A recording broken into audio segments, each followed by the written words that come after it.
వారాహ్యై నమః. మీ అందరికీ కూడా శుభం జరగాలని కోరుకుంటూ ఆషాఢ గుప్త వారాహి నవరాత్రుల శుభాకాంక్షలతో మరో కొత్త వీడియోతో ముందుకు వచ్చేసిందండి మన ఛానల్. ఈ నవరాత్రులు ప్రారంభము ముగింపు మొదటి రోజు గురించి తెలుసుకుందామండి. ఈరోజే మనకి ఆషాఢ మాసం ప్రారంభమైంది. మరియు మనకి ఆషాఢ గుప్త వారాహి నవరాత్రులు అత్యంత శక్తివంత మహిమాన్వితమైనటువంటి నవరాత్రులు ప్రారంభమైనాయండి. మాసంలో మొదటి రోజు నుంచి వచ్చే ప్రారంభమయ్యే నవరాత్రుల్ని మనము వారాహి అమ్మవారి అనుగ్రహం కోసం అత్యంత పవిత్రమైన రోజులుగా ఆషాఢ గుప్త వారాహి నవరాత్రులుగా జరుపుకుంటాము. ఈమె లలిత అమ్మవారికి సర్వసైన్య అధ్యక్షురాలు, సప్తమాతృకల్లో ఒకరైన శ్రీ వారాహి అమ్మవారిని శత్రు సంహారిని, దుష్టశక్తులను నాశనం చేసే శక్తి స్వరూపిణి.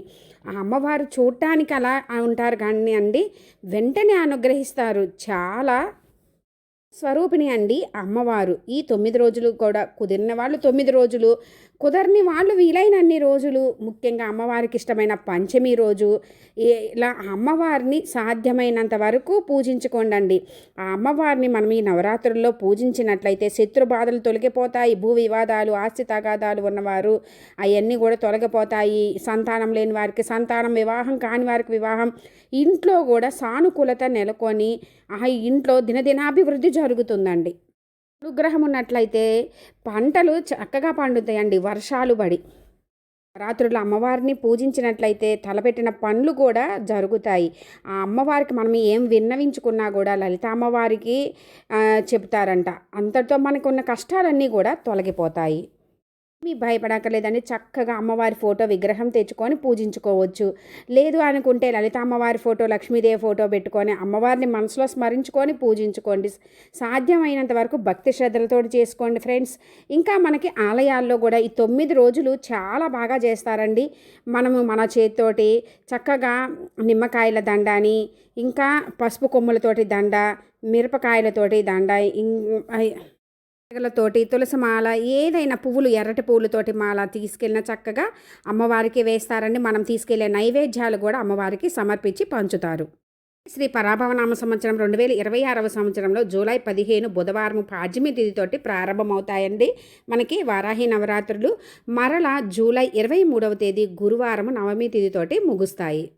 ఈ నవరాత్రుల్లో మొదటి రోజు మనకు 2026వ సంవత్సరం జూలై 15వ తేదీ బుధవారం. ఈరోజు తిథి పాడ్యమి తిథి, నక్షత్రము పుష్యమి నక్షత్రము. పాడ్యమి తిథి జూలై 14 మంగళవారం రోజు సాయంత్రం 4:07 నుంచి ప్రారంభమై 15వ తేదీ బుధవారం పగలు 1:51 వరకు ఉంటుంది.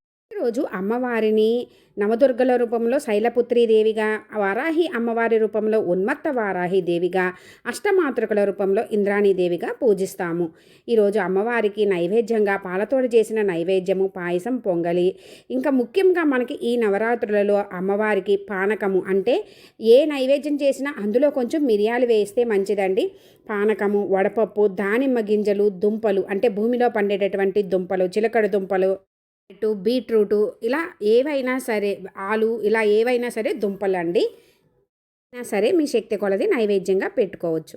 కనకాంబరం, ఎర్రని పువ్వులు, చీర రంగు ముదురు ఆకుపచ్చ. పూజని మనము సూర్యోదయానికి ముందు లేదా సూర్యాస్తమయం తర్వాత రాత్రిపూట అమ్మవారిని పూజిస్తారు. ఎందుకంటే అమ్మవారిని రాత్రి దేవత అంటారు.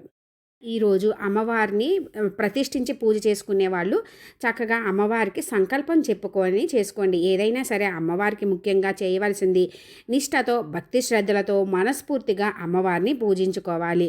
ఇంకా ముఖ్యంగా మనం ఏది చేసినా కూడా ఆర్భాటంగా అట్లా కాదండి. ఆ అమ్మ చక్కగా మనము మనసుతో పిలిస్తే వెంటనే పలికేటటువంటి అమ్మవారి వారాహి అమ్మవారు. జల్లులు కురిపించేటటువంటి ఈ వారాహి నవరాత్రులలో ఆ అమ్మవారిని భక్తి శ్రద్ధలతో మనస్ఫూర్తిగా పూజించుకొని ఆ అమ్మ అనుగ్రహంతో మీకు, మీ కుటుంబ సభ్యులు అందరూ కూడా అన్నింటా విజయంతో ఉండాలని కోరుకుంటున్నాను ఫ్రెండ్స్. Thanks for watching.